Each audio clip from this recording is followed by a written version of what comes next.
Sikap dan dukungan Amerika Serikat ke Ukraina dalam perang melawan Rusia, dilaporkan mulai mengalami perubahan. Amerika Serikat yang sebelumnya menyatakan akan terus mendukung Kiev lewat bantuan militer dan hal lainnya, kini disebut-sebut mulai mempertimbangkan opsi agar Ukraina mau mengadakan perundingan damai dengan Rusia. Laporan NBC melansir, para pejabat Amerika Serikat khawatir Ukraina akan kehabisan pasukan, sementara Rusia tampaknya memiliki persediaan perang yang seperti tidak ada habisnya. Para pejabat Barat telah menyarankan agar Ukraina mempertimbangkan perundingan perdamaian dengan Rusia, kata laporan tersebut.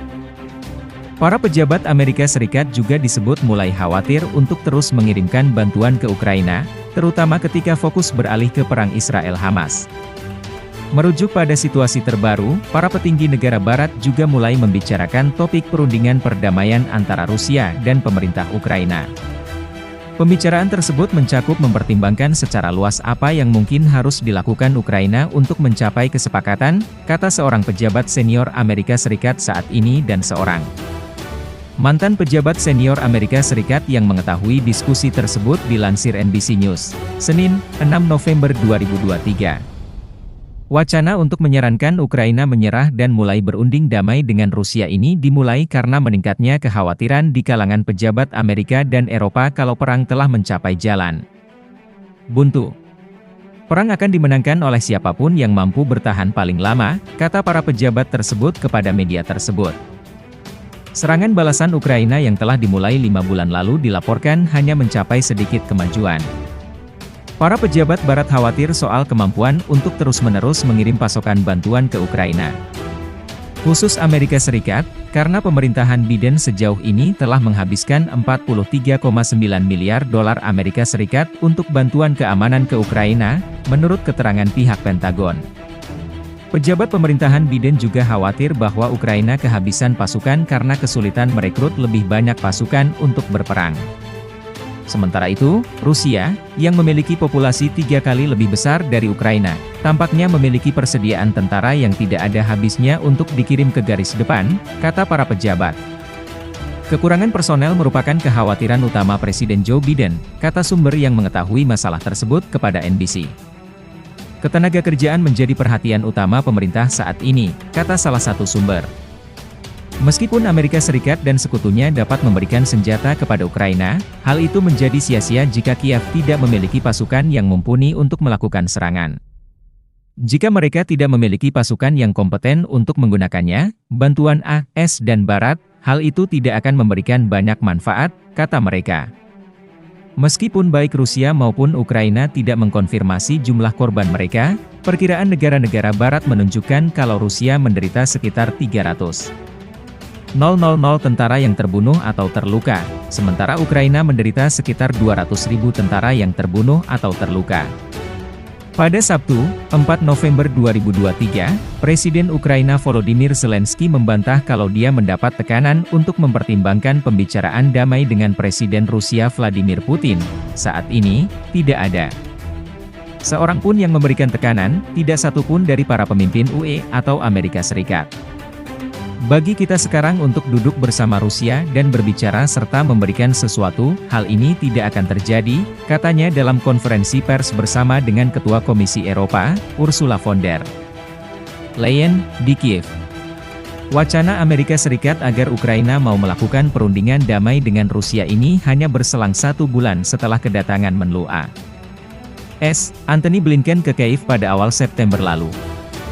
Kedatangan Blinken itu dilaporkan sebagai tanda dukungan Amerika Serikat ketika serangan balasan Ukraina terhadap pasukan Rusia memasuki bulan keempat dan hanya menghasilkan sedikit kemajuan. Blinken menekankan AS akan terus mendukung perjuangan Ukraina membebaskan wilayah-wilayah yang diduduki Rusia.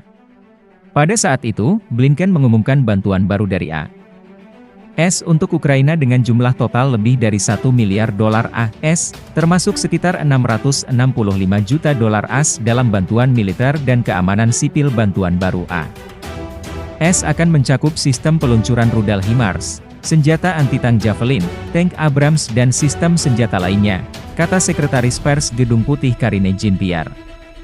Pentagon mengatakan pihaknya juga akan mengirimkan amunisi depleted uranium yang sudah habis, yang sangat efektif untuk menembus pelat baja, namun penggunaannya masih kontroversial. Ditanya tentang kunjungan Blinken, juru bicara Kremlin Dmitry Peskov mengatakan Moskow yakin Washington berencana untuk terus mendanai militer Ukraina dengan istilah yang dia sebut dengan "Until the last Ukrainian" untuk melancarkan perang hingga orang terakhir Ukraina. Diskusi yang muncul mengenai Ukraina juga mencerminkan perubahan politik di Barat. Para pejabat melihat, saat ini fokus publik telah beralih ke perang Israel-Hamas. Hal ini dapat mempersulit perolehan bantuan untuk Kiev, kata para pejabat. Seorang pejabat AS mengatakan kepada NBC kalau pemerintah AS kini memiliki sisa sekitar 5 miliar dolar AS untuk dikirim ke Ukraina. Menurut para pejabat AS, ada pembicaraan pribadi mengenai Ukraina yang mungkin hanya berlangsung hingga akhir tahun ini. Setelah itu, Ukraina sepertinya tidak punya banyak pilihan selain memulai diskusi mengenai perundingan perdamaian dengan Rusia. Setiap keputusan mengenai perundingan bergantung pada Ukraina, kata Adrienne Watson, juru bicara Dewan Keamanan Nasional, dalam sebuah pernyataan, menurut NBC. Kami fokus untuk terus mendukung Ukraina saat mereka mempertahankan kebebasan dan kemerdekaannya melawan agresi Rusia. Tidak jelas apakah Presiden Rusia Vladimir Putin bersedia bernegosiasi dengan Ukraina. Presiden Rusia mungkin berharap untuk menunggu negara-negara Barat, dan berharap dukungan terhadap Ukraina berkurang, kata para pejabat kepada outlet tersebut. Para pejabat AS sebelumnya juga menyatakan kalau Putin berharap Donald Trump atau Partai Republik lainnya memenangkan pemilu 2024 dan memotong bantuan untuk Ukraina. Pihak Gedung Putih Amerika Serikat pada Jumat, 3 November 2023, menyatakan kalau mereka mulai kehabisan dana untuk mendukung Ukraina dalam perjuangannya melawan invasi Rusia. Atas situasi itu, pemerintah Amerika Serikat sekali lagi meminta Kongres untuk menyetujui lebih banyak dana bantuan luar negeri. Sebelumnya juga Jumat, pemerintahan Biden mengumumkan pihaknya mengirimkan senjata dan peralatan tambahan senilai 425 juta dolar AS ke Ukraina. Sebagian besar dana tersebut, sekitar 300 juta dolar Amerika Serikat, diambil dari inisiatif bantuan keamanan Ukraina, USAID, senilai 18 miliar dolar AS, yang mendanai kontrak senjata yang dibuat perusahaan pertahanan. Berbicara kepada wartawan di pesawat Air Force One, Sekretaris Pers Gedung Putih Karine Jean-Pierre membenarkan kalau paket bantuan baru tersebut menghabiskan sisa dana USAID yang saat ini tersedia untuk mendukung Ukraina. Paket tersebut juga mencakup senjata dan peralatan senilai 125 juta dolar Amerika Serikat melalui otoritas penarikan presiden, yang memungkinkan mengirimkan senjata dari persediaan yang ada di AS. Namun Jean-Pierre menyebut kalau dana tersebut juga akan habis. Meskipun, kami masih memiliki otoritas yang tersisa untuk terus memenuhi kebutuhan mendesak Ukraina di medan perang, kami mulai memberikan paket yang lebih kecil kepada Ukraina untuk memperluas kemampuan kami dalam mendukung Ukraina selama mungkin, katanya dilansir Global News mengutip transkrip percakapan yang disediakan oleh Gedung Putih.